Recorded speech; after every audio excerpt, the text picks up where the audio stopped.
সম্প্রতি সংযোগ পোর্টাল চালু হয়েছে।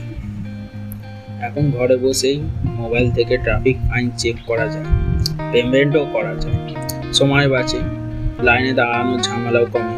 কথাটা ঠিক, কিন্তু গাড়ির মালিকদের মনে একটাই প্রশ্ন, লোক আদালতের মতো ছাড় কি এখানে মিলবে? অনেকেই বলছে সংযোগ পোর্টাল পুরো ফাইন দিতে হবে, কোনো ডিসকাউন্ট নয়।